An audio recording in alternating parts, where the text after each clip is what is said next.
Softr has announced a lot of great new features in 2024, making it a more powerful and robust no-code app builder. Today, we are going to take a look at some of the best new features they added to the platform, and at the end, I want you to let me know which ones you liked the most. Hi, I'm Caio Calderari from automationhelpers.com. We help companies like yours get automated and grow by using industry-leading tools to build portals, apps, integrations, and much more. Subscribe if you want to leverage tech to help your business grow. Softr is a very powerful no-code tool. One of the main reasons I like it and recommend it is because it's very easy to learn and very easy to use as well. With Softr, you can create a wide variety of applications such as client portals, dashboards, internal tools for you or your team, such as an employee directory, a project tracker, a content calendar. And there are a lot of templates too that you can use to help you get started without requiring you a lot of technical background and without having any coding experience, which is great. Now, a quick note for you, we have an affiliate link on the description section down below that will give you 14 days free trial to test any plan on Softr. This is not a sponsored video. We are talking about Softr because we like it and we use it for our clients and projects as well. Now, let's recap all the features Softr has released in 2024. And I can say in advance that they've released a lot of nice features. So let's go back to January 1st. So in January, they've started the year announcing 13 new templates to help you build faster. They've added a SaaS customer portal template, a marketing campaign management template, an order management template, a company intranet, and a lot other nice and cool templates as well. They are all available under the templates page, so if you want to check them and test any, just go to their website and check the templates area. In January, they've also announced a new conditional filters for data types such as string, text, numbers, and arrays and lists. In February, while I was having fun enjoying Carnival in Brazil, they've added HubSpot as a new data source, allowing you to build apps with data coming directly from your existing HubSpot CRM. And by the way, I think we can say that 2024 was the year of new data sources for Softr. You will see why in a moment. They've also released new global record restrictions, allowing you to set data restrictions to entire user groups instead of adding it for each block. With this new feature, you can define which user group can view, edit, delete, or create new things based on their user role. Going forward, in March, Softr received a SOC 2 certification, meaning now Softr is more reliable and secure as well. They've also added a new call API action, which was added to the tool, allowing you to send data to third-party apps using REST API. For instance, with this new feature, you could click on a button and send a Zapier automation trigger to create, for instance, a new invoice on your accounting software, and much more. The possibilities with this new feature are really endless. Well done, Softr. Okay, now prepare for April because we've had a lot of new releases. Are you ready? Let's go. I'll need to go a little bit faster on this one because we have a bunch of things to talk about. The first one was BigQuery as a new data source integration. They've also added real-time user sync with Airtable and SmartSuite, new navigation options to send users to a specific record page after they create new items, improving the user experience, improved security for file uploads, new hidden fields for current time and date variables, a new action to clear any value with just one click. They've improved the overall Softr performance and speed 3 times, which makes the tool even faster. They've also added a new option to redirect users to specific pages after they sign in, which is really great. And finally, they've added a new download file action, allowing users to download files by clicking on a specific button. Wow, I'm impressed. Well done, Softr team. April was the month of new features. But my question is, what happened in May? Let's see.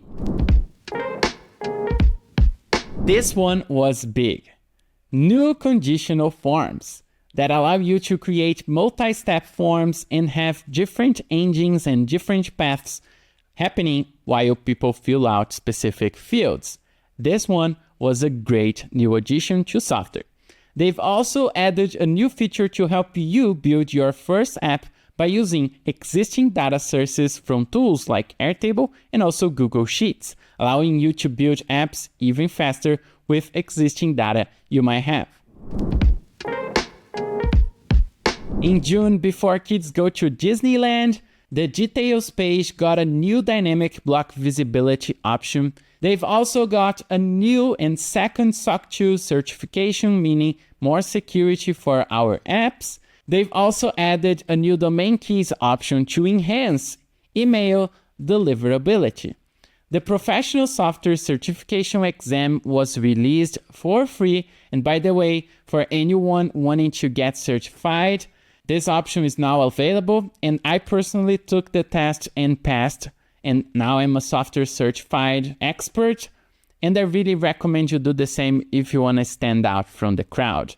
They've also added new integrations for SQL databases. And I told you at the beginning of the video that this year was the year for data sources, and there are more coming until the end of the video. By the way, if you need help building a project you have in mind at your company, or if you have any questions about how to automate your business, we are here to assist. Visit our website at automationhelpers.com. We are offering free 30-minute consultation calls with our experts. It's completely free. Make sure to book your call today and let us help you automate your business.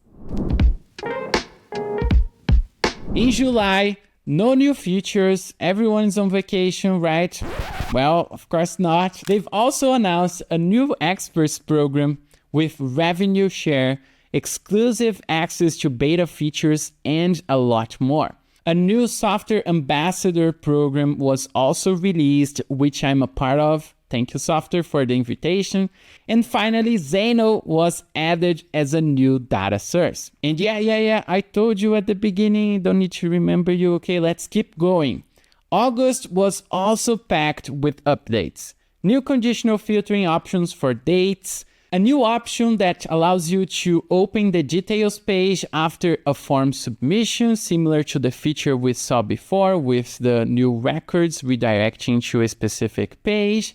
And also Supabase as a new data source and Monday.com as a new data source as well. Now let's talk about September and October together. In September, they've released the new column layout options, which I've covered on this video here on the channel. So if you want to know a little bit more about how that works, check this video. The link's going to be also in the description section. In October, they've added a new user invitation automation built in, so you don't have to do that using third-party tools.